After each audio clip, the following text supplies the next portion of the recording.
Bom dia, pessoal, boa tarde, segundo ano. Olha lá, vamos falar sobre transformações químicas, uma questão de quebra e formação de ligações e a energia envolvida.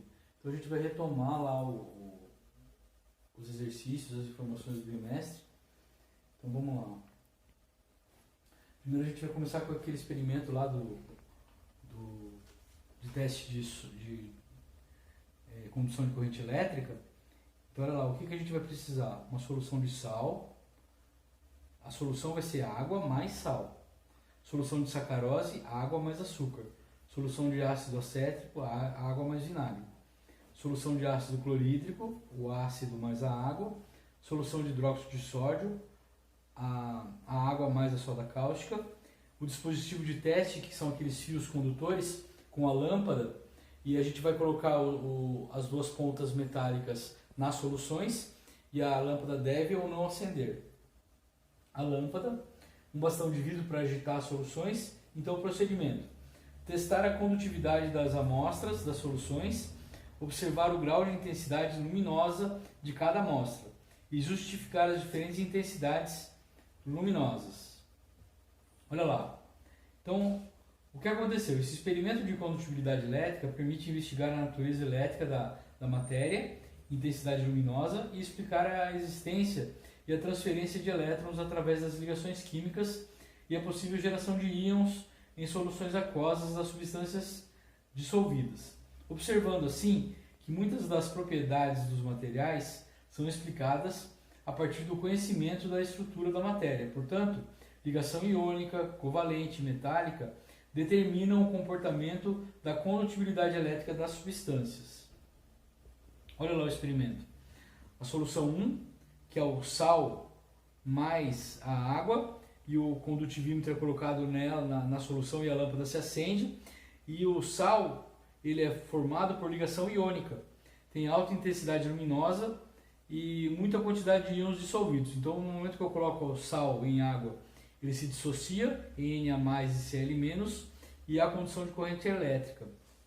A solução 2, vejam que está apagado, a lâmpada não se acende, porque a solução é água mais açúcar, e a açúcar é formado por ligação covalente, e não tem nenhuma intensidade luminosa, ou seja, a lâmpada não acendeu, não apresenta cargas para se movimentarem, e assim conduzirem corrente elétrica. Na solução 3, eu tenho um pouco da lâmpada se acendendo. Percebam que a intensidade é menor, ou seja, a quantidade de íons presentes na solução é menor e, portanto, a condução de corrente elétrica é menor. Solução 4, o ácido clorídrico. Observem a intensidade fortíssima da lâmpada. Os íons da ionização do ácido clorídrico são muito fortes, então a concentração de cátions H+ e Cl- conduz bastante intensamente a corrente elétrica. A solução 4, que é a solução que eu tenho água mais soda cáustica, também tem um brilho bastante intenso e forte, ou seja, ocorreu condução de corrente elétrica. Então, vamos verificar aqui, ó. Solução 1, que é o cloreto de sódio, que é o sal de cozinha, ligação iônica, ligação covalente, ligação iônica e ligação iônica. Legal? Você deve estar se perguntando por que algumas soluções conduzem corrente e outras não. A condutibilidade elétrica, que é a capacidade de produzir a corrente elétrica, para testar essa condutibilidade, realizamos o experimento acima. Analisamos os dados e concluímos que só haverá condução de eletricidade no caso dos materiais em solução aquosa, e ainda assim naquelas soluções nas quais vai poder observar a existência de partículas eletricamente carregadas, responsáveis pela condução da corrente elétrica. Com essa informação, podemos ainda classificar as soluções em ligações de acordo com a união entre os átomos, podendo ser 3 tipos: a ligação iônica, a ligação covalente e a ligação metálica. A ligação iônica, substâncias que conduzem corrente elétrica no estado líquido, mas não no sólido. Inclui cloreto de lítio, brometo de potássio, cloreto de cálcio, cloreto de sódio, óxido de alumínio, óxido de magnésio. Características da ligação iônica: os átomos se unem por ligação iônica. Envolve a transferência de elétrons entre os átomos, formando compostos iônicos. ocorre entre metal e ametal, ou hidrogênio e ametal. Ligação com forte atração eletrostática, atração entre íons. A covalente. Substâncias moleculares, substâncias que não conduzem corrente elétrica no estado sólido nem no líquido. Também se destacam por apresentar pontos de fusão significativamente mais baixos que as substâncias dos outros grupos. Inclui etanol, cloro, água, naftaleno, iodo e glicose. Características. Nos compostos moleculares, os átomos se unem por ligação covalente. Os átomos envolvidos tendem a receber elétrons, como é impossível que todos os átomos recebam sem ceder nenhum deles, então compartilham seus elétrons formando pares eletrônicos, molécula. Ocorre entre ametal e ametal, ou hidrogênio e ametal, ou hidrogênio e hidrogênio. Ligação metálica. Substâncias metálicas conduzem corrente elétrica, tanto no estado sólido quanto no líquido. Quanto aos pontos de fusão, essas substâncias são razoavelmente comparáveis à do primeiro grupo, iônica. Inclui alumínio, prata, ouro, cobre, ferro, platina. Ligações metálicas, os átomos se unem por ligação metálica. Ocorre quando os átomos metais se combinam. É conhecido também como mar de elétrons. Originam ligas metálicas. Os metais são bons condutores térmicos e de eletricidade e apresentam altos pontos de fusão e ebulição. Questão. Dos compostos abaixo, qual não realiza ligação iônica? Então, olha lá. Eu tenho o NaCl, o MgCl2, o CaO, o HCl e o Na2O. Então, vamos verificar. Vocês podem pegar uma tabela periódica em mãos e observar quem é metal e quem é ametal. Então, olha lá. O sódio é da família 1A e o cloro da família 7. Então, o sódio é metal e o cloro é ametal. Metal com ametal, ligação iônica. Certo? Mesma coisa magnésio. Metal com ametal, ligação iônica. Aqui, mesma coisa. Metal com ametal, ligação iônica. Aqui eu já tenho hidrogênio com ametal. Lembra o que acontece? Hidrogênio com ametal é ligação covalente. Então, olha lá. Ó. Nesse caso, tanto o hidrogênio quanto o cloro precisam receber um elétron, cada um para ficarem estáveis. Assim, realiza-se uma ligação covalente, em que eles compartilham um par de elétrons, HCl, e formam um HCl. Legal? Agora vamos fazer os exercícios.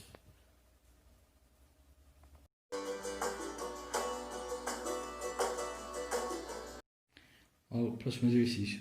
Baseado na posição dos elementos na tabela periódica, preveja a fórmula do composto químico formado pelos seguintes pares de elementos químicos. Para ajudá-los na resolução, vou fazer a alternativa carbono mais bromo.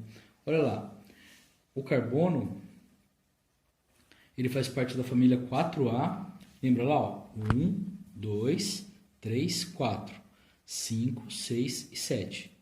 Então, olha lá. Família 4 tem 4 ligações químicas covalentes, certo? O bromo ele faz parte da família 7A, aqui, ó. Então, um elétron ele já fica estável. Então, o bromo vai compartilhar um elétron com o carbono. Aqui, ó, bromo. Aqui mais um bromo. Bromo e bromo. Ficando composto CBr4, certo? Então, carbono família 4 e bromo família 7. Estabelecem ligação covalente. Agora, vamos lá ver. Agora é com vocês. Então, vamos fazer agora o B. O B vai ser nitrogênio mais cloro. Primeira coisa que a gente precisa fazer é olhar na tabela periódica. Onde está o nitrogênio? O nitrogênio está família 5. Então, ele é ametal. Então, vamos chamar aqui, ó, nitrogênio é ametal. E o cloro, ametal. Família 7 aqui, ó. Certo? Quando eu tenho ametal mais ametal, eu sei que a ligação vai ser covalente. Então, o nitrogênio tem 5, que é a família 5. Então, ele tem 3 elétrons para compartilhar. E o cloro, 1. Então, olha lá. Cloro, cloro, cloro. Ficando o composto NCl3. Certo? Agora, C. Magnésio mais cloro. Magnésio mais cloro. Agora olha lá. O magnésio está onde? Família 2. 1, 2 e 3 são metais. Metais mais ametal. Aqui eu tenho ligação iônica. Então olha lá, o magnésio, família 2, então olha lá, magnésio, 2 pares de elétrons. E eu vou colocar o cloro aqui, ó, que é só um. Então vai ficar MgCl2, certo? Agora eu vou fazer a D. Silício mais cloro. O silício é da família do carbono, olha lá, então ele também tem 4. Silício, 4. 1, 2, 3 e 4. Que eu vou preencher com os cloros, ó. Cloro, cloro, cloro e cloro. Vai ficar o composto SiCl4, certo? E agora, vamos para a E. Potássio mais enxofre. O potássio é da família 1, o enxofre é da família 6. Então, aqui eu tenho um metal mais um ametal, que vai configurar a ligação iônica. O potássio é da família 1 e o enxofre da família 6. Só que o enxofre vai precisar de 2 potássios para preencher ele. Por quê? Porque eu tenho 6, ó. 1, 2, 3, 4, 5 e 6. Um do potássio aqui, 7. Outro do potássio aqui, 8. Vai ficar K2S. Certo? E agora a F. Fósforo mais flúor. O fósforo, ele é da família 5. Da família 5, é um ametal. E o flúor da família 7, ametal. Ligação covalente. Então olha lá, o fósforo é da família 5, ele vai precisar de 3. 1, 2, 3. E o flúor da 7 precisa de um só. Certo? PF3. Legal, pessoal? Olha lá, pessoal, vamos para o exercício 2. As fórmulas do ferro, do fluoreto de potássio e do flúor representam, respectivamente, substâncias com que tipo de ligação? Então, olha lá, o ferro é o elemento que está nos elementos de transição e ele é um metal. E para formar o ferro, ele passou por ligação o quê? Metálica. Metálica. A ligação metálica forma o ferro. Legal? Agora, o fluoreto de potássio. Vamos lá ver. Ó. O potássio é da família 1 e o fluoreto da família 7. Então, aqui é um metal e aqui é um ametal. Quando eu tenho metal mais ametal, eu vou ter ligação iônica. Iônica. Legal? E agora, o flúor é, para formar o fluoreto, eu vou ter flúor mais flúor. E os dois são ametais, que fazem parte da família 7. Os dois são ametais.